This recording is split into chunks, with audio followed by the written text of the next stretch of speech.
Sir वो job preparation मतलब जब मैं जॉब कर रहा था वहाँ पे, तभी से मैंने थोड़ा बहुत सर्च करना शुरू कर दिया था। तो बीटेक लेवल पे एक मैंने गेट वगैरह भी ट्राई किया था उसके पहले। और हम्म। ऐसे क्वेश्चन को मैंने बार बार 3-4 बार उनको मैंने प्रैक्टिस किया, इसके साथ टेस्ट सीरीज वगैरह भी लगाई है। और हम्म। रिवीजन जो कॉन्सेप्ट मुझे मतलब ऐसा मुझे लगता था कि एग्जाम में मुझे भूल जाऊंगा, याद नहीं रहेगा या डिफिकल्ट है, हम्म।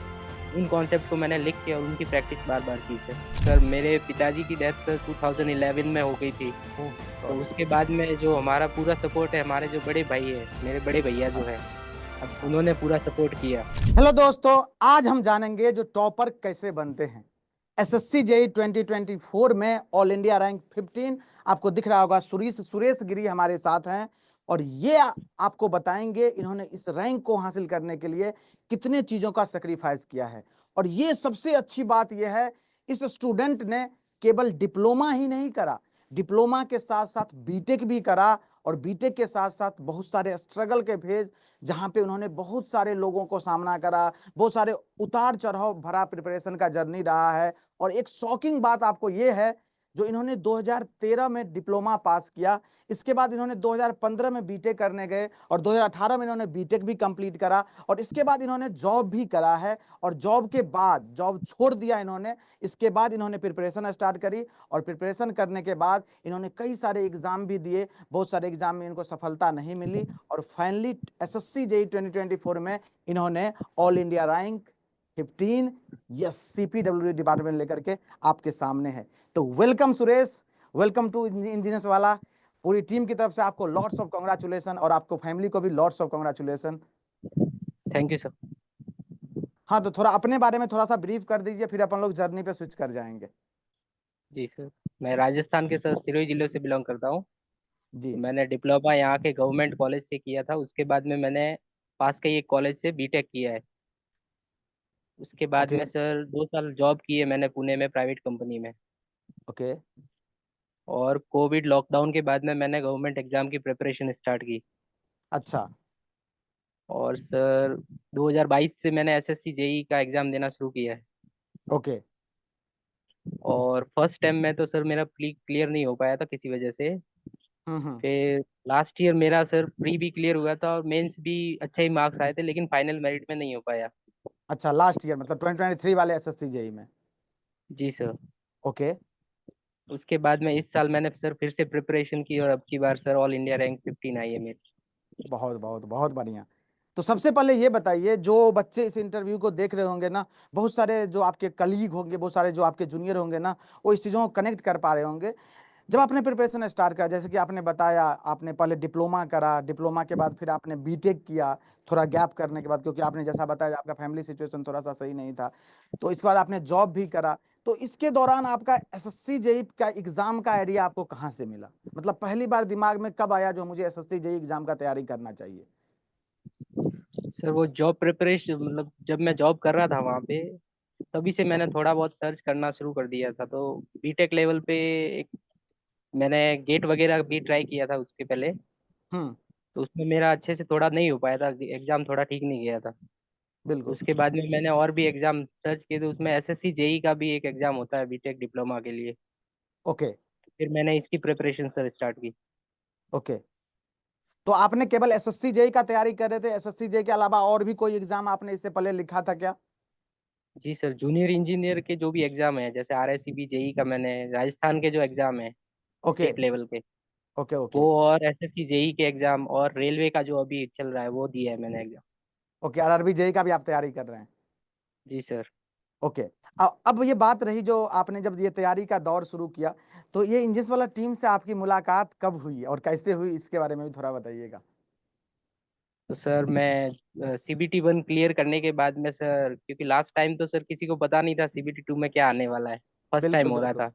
बिल्कुल बिल्कुल। तो उस टाइम पे मैंने सीबीटी दिया था, तो मुझे क्वेश्चन लेवल मतलब क्वेश्चन किस लेवल के आते हैं वो मुझे थोड़ा अंदाजा हो गया था। हाँ। तो इस बार मैंने थोड़ा ऑनलाइन सर्च किया कि भाई कहाँ पे कंटेंट इस एग्जाम के लेवल का मिल रहा है। बिल्कुल। तो मैंने बहुत सारे कोर्सेज वगैरह सर्च किए। तो आपका जो कोर्स है, चयन यस। बैच जो था एसएससी यस। जेई सीबीटी 2 का, उसके बिल्कुल। क्वेश्चंस के मैंने लेवल चेक किए, तो वो मुझे ठीक लगा, क्योंकि मैंने खुद एग्जाम दिया तो मुझे पता था किस लेवल के क्वेश्चन आते हैं। तो एग्जैक्टली। इसके बाद में मैंने सर आपका ये कोर्स लिया था, उससे मैंने प्रैक्टिस की थी।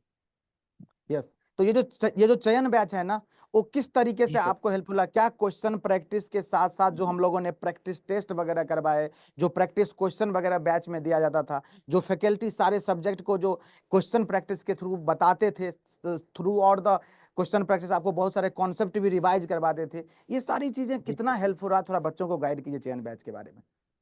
जी सर, तो पहले से मेरा था सर थ्योरी, तो मैंने कोर्स का जो होता है सिलेबस वो तो कंप्लीट कर लिया था। हाँ। इसके बाद सर मैं जो प्रैक्टिस क्वेश्चन होते थे आप जो करवाते थे कोर्स में, उसको बिल्कुल। मैं खुद करने की कोशिश करता था। जो फर्स्ट टाइम में जो क्वेश्चन मेरे से नहीं बन पा रहा था, तो उसको मैं नोट करता जाता था नोटबुक में। और हम्म ऐसे क्वेश्चन को मैंने बार बार 3-4 बार उनको मैंने प्रैक्टिस किया। इसके साथ टेस्ट सीरीज वगैरह भी लगाई है। और हम्म। रिवीजन जो कॉन्सेप्ट मुझे मतलब ऐसा मुझे लगता था कि एग्जाम में मुझे भूल जाऊंगा, याद नहीं रहेगा या डिफिकल्ट है, हम्म। उन कॉन्सेप्ट को मैंने लिख के और उनकी प्रैक्टिस बार बार की सर। ओके। तो ये तो बात रही चयन बैच की बात। अब देखिए, आप भी जानते होंगे, आपने भी इतना अच्छा रैंक लेके आए हैं, तो आपने पढ़ाई करी, साथ में ये जो रिवीजन वाला चीज होता है, जो आपने बोला रिवीजन, रिवीजन एक स्टूडेंट का बहुत बड़ा प्रॉब्लम होता है। तो इस रिवीजन के बारे में आप क्या गाइड करना चाहोगे? आपने कैसे रिवीजन करा? क्योंकि देखो, ये जो आपका रैंक है ना, डबल डिजिट रैंक, ये बहुत सारे बच्चों का ड्रीम होता है, और ये डिपार्टमेंट जो है ना, हर एक एसएससी जेईई एस्पिरेंट का ड्रीम डिपार्टमेंट होता है, सीपीडब्ल्यूडी। तो थोड़ा आप ये बताइए, जो रिवीजन का क्या टेक्निक रहा था आपको? आपने कैसे रिवीजन सर करा था थ्रू आउट द प्रिपरेशन? जी सर, तो CBT 1 के लिए सर मैंने पूरा सिलेबस एक बार कवर कर लिया था। उसके बाद मैंने टेस्ट सीरीज वगैरह दे के CBT 1 दिया था। और हाँ। CBT 1 क्लियर होने के बाद में सर मैंने जो मतलब मैं जो जो इम्पोर्टेंट टॉपिक जो मुझे डिफिकल्ट लगता था उनको मैं मतलब सर उनके ऊपर मार्किंग करता रहता था कि ये मुझे टॉपिक पढ़ना है बार बार, ये मेरे से नहीं हो हम्म। रहे क्वेश्चन, इसके नहीं बन रहे हैं। बिल्कुल। तो ऐसे कुछ मैं सर साइकिल में रिवीजन करता था। पहले बार मैंने पढ़ लिया कि भाई ये कंटेंट में से मुझे ये 4-5 पैराग्राफ इसमें से ये लाइन या ये फॉर्मूला मुझे याद नहीं है, तो उसको हम्म। मैं सर अलग से मतलब मार्क करके उसको रिवाइज करता था। फिर मैंने सर दो मतलब पूरा शेड्यूल बना के और उनको 3-4 बार रिवाइज किया कि भाई ये मुझे याद हो गया, तो अब इसके आगे वाला और मतलब उसको शॉर्ट करता गया मैं धीरे धीरे। तो ये अच्छा। साइक्लिक रिवीजन से सर मैंने धीरे धीरे जो फिर लास्ट में फाइनली 1 महीने पहले मैंने सर शॉर्ट नोट्स बना लिए थे पूरे, अच्छा। जो जो मुझे सारे लगता सब्जेक्ट। था कि ये। जी सर, जो जो मेन अच्छा। मेन टॉपिक जो मुझे याद था वो मैंने सर एक भी नहीं लिखा नोट्स में। जो हम्म। मुझे लगता था कि एग्जाम टाइम में मैं भूल जाऊंगा, बिल्कुल बिल्कुल उसकी बिल्कुल। मैंने एक शॉर्ट नोट्स 15-20 पेज का मैंने बना लिया था। और फिर अच्छा। एग्जाम टाइम पे सर उसको रिवाइज किया और टेस्ट वगैरह लगाए और प्रैक्टिस की सर क्वेश्चंस। बिल्कुल, आपने बोला साइक्लिक रिवीजन, ये साइक्लिक रिवीजन आप कितने दिनों के अंतराल में करते थे, ये साइक्लिक रिवीजन को? जी सर, पहले तो मैंने सर जैसे 15 डेज में, जैसे पहले कंटेंट ज़्यादा होता है रिवीजन में, तो बिल्कुल। पहले 15 डेज पे साइकिल्स पे मैंने कंप्लीट किए एक एक सब्जेक्ट को। अच्छा। उसके बाद में सर वीकली रिवीजन, उसके बाद यस। में सर 3-3 दिन के रिवीजन, फिर डेली रिवीजन, ऐसे मैंने पूरा सर शेड्यूल बना के फिर उसको रिवाइज किया। बहुत बढ़िया, बहुत बढ़िया। और यही रिवीजन के कारण आप देख ही रहे हो, सारी चीजें आपके सामने ही है। अब देखिए, बहुत सारे बच्चों के मन में ये भी रहता है, जो सर हम क्या टाइम टेबल फॉलो करें? अब आपने इस चीजों को अच्छे से ऑब्जर्व कर पा रहे हैं, आपके पास भी बहुत सारे स्टूडेंट, बहुत सारे जूनियर्स अब पहुंचेंगे, और आपको भी अब जिम्मेदारी आ गई है, जो अपने जूनियर्स को भी गाइड करना पड़ेगा आपको। तो आप थोड़ा जूनियर्स को ये गाइड कीजिए, क्योंकि उनके माइंड में कहीं ना कहीं चलता रहता है, सर मेरा टाइम टेबल क्या होना चाहिए जिससे कि मुझे एसएससी जेईई में रैंक आ जाए। तो इसके बारे में क्या कहना है आपका? सर टाइम टेबल तो सर जैसे सबके अलग अलग पढ़ने का तरीका होता है। कोई सुबह जल्दी उठ के पढ़ना किसी को पसंद होता है, कोई रात में बिल्कुल। पढ़ना पसंद होता है। तो उसके बिल्कुल। अकॉर्डिंग आप कितना टाइम बचा है एग्जाम में पहले तो वो जानना जरूरी है, और क्या क्या क्वेश्चन आने वाले हैं, किस टॉपिक से आने वाले हैं, सिलेबस पूरा ध्यान में एग्जैक्टली। होना चाहिए। उसके बाद में सर हम टॉपिक वाइज शेड्यूल बना सकते हैं उसके अकॉर्डिंग, कि भाई हम्म। हमको इस टॉपिक को इतने टाइम में पूरा करना है। जैसे पहले मैंने 2 महीने का रिवीजन किया, फिर मैंने हम्म। 1 महीने का किया, फिर मैंने डे वाइज उसका शेड्यूल किया। जैसे जैसे एग्जाम पास आता गया उसके अकॉर्डिंग मैंने शेड्यूल बनाते हुए उसको फिर रिवाइज किया। और हम्म। एक और बात सर कहना चाहूंगा, कंसिस्टेंसी इज वेरी इंपॉर्टेंट। अगर आप एग्जैक्टली। रेगुलरली पढ़ रहे हो तो आपका एग्जाम निकलना ही है, चाहे ये नहीं निकलेगा तो इसके बाद वाला निकलेगा। मैंने खुद एग्जैक्टली। ने ये एग्जैक्टली। एक्सपीरियंस किया है। तो अगर आप कंसिस्टेंटली पढ़ रहे हो, कभी कभी क्या होता है किसी दिन आपकी पढ़ाई नहीं हो पाती है, तो उससे एग्जैक्टली। डिमोटिवेट नहीं होना है। अगले दिन से जितना भी आप पढ़ सकते हो, कभी हो सकता है आप 5-6 घंटे पढ़ लो, 10 घंटे पढ़ लो, किसी दिन हम्म। कुछ काम हो जाए तो 1 घंटे को ही पढ़ने को मिल जाए, लेकिन अगर आप बिल्कुल। रेगुलरली पढ़ रहे हो तो आपके एग्जाम जरूर निकलेंगे। एग्जैक्टली। तो ये जी बात हो सर। गई, ये तो आपका टाइम टेबल की बात होगी। अब देखिए ये जो ऑनलाइन है, सारी चीजें ऑनलाइन आजकल हो गई है, बहुत सारे बच्चे ऑनलाइन क्लासेस कर रहे हैं, हम लोग भी ऑनलाइन आपको सारी चीजें प्रोवाइड करवाते हैं। तो जैसे हम लोग क्लास में चीजें पढ़ाते रहते हैं, तो आप ये बताइए, जब हम लोग क्लास में कोई चीज पढ़ा रहे हैं या कोई भी क्लास आप अटेंड कर रहे हो, तो क्या क्लास के टाइम ही नोट्स बना लेना चाहिए, या फिर अलग से आप टाइम निकाल करके नोट्स बना देते? इसको आपने कैसे मैनेज किया, कैसे मैनेज करते थे आप? इसके बारे में थोड़ा गाइड कीजिए अपने बच्चों को। तो पहले तो मैं सर पूरी क्लास एक बार पूरी अटेंड कर लेता था। हाँ। उसके बाद में मैं फिर से वीडियो को देख के क्या क्या टॉपिक में मुझे डिफिकल्टीज आ रही है, हाँ। उसको मैं देख के फिर मैं फिर से नोट्स उसके बनाता था और फिर उसको अच्छा, रिवाइज करता था। बहुत बढ़िया। तो जी ये सर। तो बात हो गई नोट्स की। अब ये बताइए टेस्ट सीरीज, जैसा कि आपने भी बोला जो टेस्ट सीरीज के बारे में, तो थोड़ा टेस्ट सीरीज के बारे में बताइए। टेस्ट सीरीज का स्ट्रैटेजी आपका क्या होता था? क्योंकि जनरली क्या होता है ना, बच्चे टेस्ट सीरीज का नाम सुन के डर जाते हैं, उनको लगता है टेस्ट जी सीरीज कैसे देंगे हम, टेस्ट सीरीज देंगे तो मेरा सच्चाई सामने आ जाएगा। थोड़ा टेस्ट सीरीज के बारे में गाइड कीजिए। सर, तो टेस्ट सीरीज पहले तो मैंने सर मतलब 15 या 20 डेज के गैप पे, जैसे मैं थ्योरी पढ़ रहा था उस टाइम पे मैंने थ्योरी पे ज़्यादा फोकस किया, और 15 या 20 दिन में मैं एक टेस्ट लगाता था फुल लेंथ टेस्ट। उसके बाद में धीरे धीरे मैंने उसका जो टाइमिंग है वो कम करता गया, फिर 10 दिन में, 7 दिन में, फिर 3 दिन में। जैसे एग्जाम पास में आया तो हम्म। एक दिन छोड़ के एक दिन में टेस्ट लगाता था। ओके। तो एक और बात बोलना चाहूंगा सर, टेस्ट में कभी कभार क्या होता है, मार्क्स कम आ जाते हैं। तो एग्जैक्टली उसकी वजह एग्जैक्टली। से हमको थोड़ा डर लगता है कि टेस्ट दूं कि नहीं दूं, क्या होगा, कैसे होगा। बिल्कुल बिल्कुल। तो सर वो टेस्ट से, सर टेस्ट सीरीज से ये है कि आप जो टेस्ट दे रहे हो उसमें जो क्वेश्चन गलत हो रहे हैं आपके, या आप फर्स्ट टाइम में उसको सॉल्व नहीं कर पा रहे हो, तो उसका आप फिर से उसको एक बार देखिए, उसके नोट्स बनाइए, उसको चेक यस। कीजिए उसमें आपकी क्या कमी रही। और उसके साथ में जो भी एक्सप्लेनेशन वगैरह दे दे रखा होता है उसमें, हाँ हाँ। जो भी सीरीज में, उसको एक बार फिर से आपको रिवाइज करना है। और मतलब जो पीवाई क्यूज वगैरह होते हैं, मैंने पीवाई क्यूज भी लगाए हैं, जो भी एसएससी जेई के लास्ट 10 to 15 ईयर्स के जो भी पीवाई क्यूज थे उनको भी बिल्कुल। मैंने लगाया। तो इन सब क्वेश्चन से मिला के और जो मेरी तैयारी थी उनसे मिला के मैंने जो फिर सबका एक कंबाइंड नोट्स बनाया, और उससे फिर मैंने प्रिपरेशन की सर। बहुत बढ़िया, बहुत बढ़िया।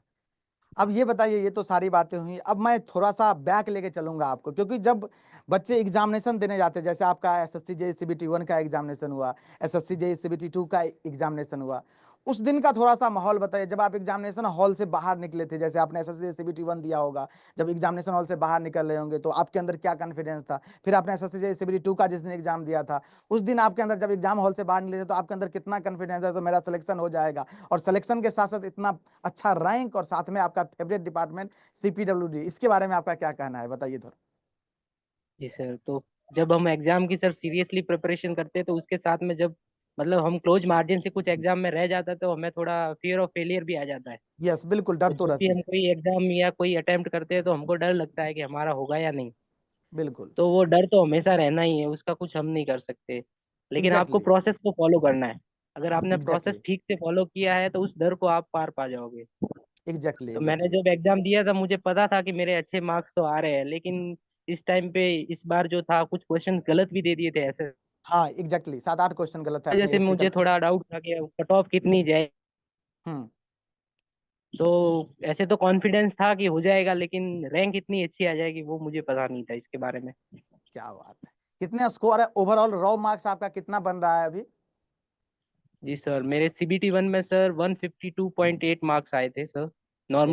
नॉर्मलाइजेशन के बाद में। ओके। और सीबीटी 1 में, और सीबीटी 2 में सर मेरे थे 255 के समथिंग कुछ मार्क्स बन रहे थे, उसमें कुछ क्वेश्चन के आंसर गलत थे तो उसका मैंने ऑब्जेक्शन लगवाया था। ओके। ओके। तो मेरे अभी जो मतलब करेक्शन से पहले मेरे 404.8 मार्क्स बन रहे थे सर। आपने बताया भी है 404 पॉइंट समथिंग मार्क्स बन रहा था आपका। जी। बिल्कुल। जी सर। ये तो था टोटल मार्क्स। अब बात रही, जब इतने दिनों के बाद, इतने मेहनत करने के बाद, एसएससी जेई सीबीटी 1 देने के बाद, सीबीटी 2 देने के बाद, अब बात आती है फाइनली रिजल्ट की, जो फाइनल रिजल्ट कब आएगा? और जब फाइनल जी रिजल्ट की सर। बारी आती है, तो लास्ट ईयर आपको पता होगा जो 1 महीने के अंदर एग्जाम का रिजल्ट दे दिया था, इस बार थोड़ा सा जी रिजल्ट सर। में टाइम ज्यादा लग रहा था। तो आपके अंदर जी में सर। जो ये जो डर होता है, जो क्या होगा, मेरा मेरा रिजल्ट होगा कि नहीं, और जब आप जी रिजल्ट सर। देखते हो, तो जो आपका जी सर। फर्स्ट जो होता है ना, फर्स्ट हाँ। रिएक्शन जो जिसको बोलते हैं, उसके बारे में थोड़ा जी सा सर। एक्सप्लेन कीजिएगा आप। तो सर मतलब कुछ टाइम से मतलब रिजल्ट का तो मैं डेली चेक कर रहा ही था, लेकिन वेट कर रहे थे, लेकिन रिजल्ट एसएससी ने डिक्लेयर नहीं किया था, इस बार थोड़ा डिले कर दिया था। हाँ बिल्कुल। तो जिस दिन रिजल्ट आया तो फर्स्ट रिएक्शन तो यही था सर, मेंटल पीस मिली मुझे सर। इतने क्या दिनों का बात। जो स्ट्रगल था वो बिल्कुल। खत्म हुआ, परिवार को खुशी हुई, और मतलब एक तरीके से मानसिक शांति मिली सर। जो बहुत इतने दिन बढ़िया। का जो मेंटल जो स्ट्रगल चलता है वो सर खत्म हो गया। बहुत बढ़िया, बहुत बढ़िया। अब ये बताइए थ्रू आउट द जर्नी, आप जैसा कि बताया आपने पढ़ाई के बारे में, पहले आपने डिप्लोमा करा, फिर आपने बीटेक करा, फिर आपने जॉब भी करा, फिर आपने प्रिपरेशन भी करा, फिर बहुत सारे एग्जाम में आपने आपने फेल्योर भी देखा है, फिर आपने फाइनली सक्सेस के मुकाम पे पहुंचे। तो ये थ्रू आउट द जर्नी कोई तो एक इंसान होगा ना जो आपको कॉन्स्टेंटली सपोर्ट प्रोवाइड करवा रहा होगा, इसके बारे में थोड़ा सा जी डेफिनेटली जिक्र कीजिएगा।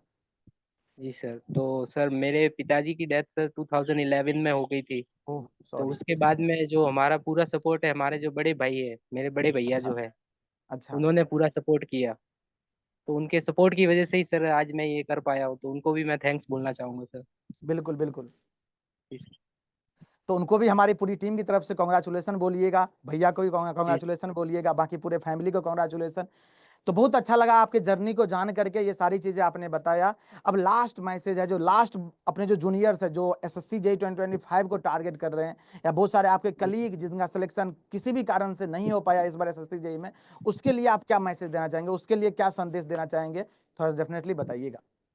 जी सर। सबसे पहले तो जिन बच्चों का इस ईयर सिलेक्शन नहीं हो पाया है, तो ये फीलिंग लास्ट ईयर मेरी भी थी। मैंने भी बिल्कुल। खूब मेहनत की थी, लेकिन फाइनल मेरिट में मेरा नाम नहीं था। तो एग्जैक्टली। उससे घबराने की जरूरत नहीं है। आपने आपने जो भी एफर्ट लगाया उसको एक बार फिर से देखना है कि आप में क्या कमी रह गई, और उन गलतियों को सुधार के फिर से एक बार मेहनत करनी है, आपका सिलेक्शन जरूर होगा।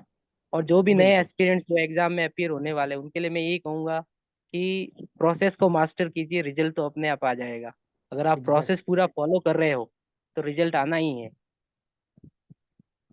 चलिए बहुत बढ़िया से आपने गाइड किया, बहुत बढ़िया से आपने मैसेज भी दिया अपने जूनियर्स को भी। तो ये था ऑल अबाउट सुरेश के बारे में सारी चीज़ें। तो फाइनली आपको पता चला होगा किस तरीके से रैंक आती है और किस तरीके से आपका पसंदीदा डिपार्टमेंट जो है CPWD ये मिलता है। तो आपको फ्यूचर के लिए बहुत सारे कॉन्ग्रेचुलेसन, बहुत सारी बधाइयाँ पूरी इंजेस वाला टीम की तरफ से। Once again thank you so much. मिलते हैं फिर किसी thank you next sir. Session में। जय हिंद।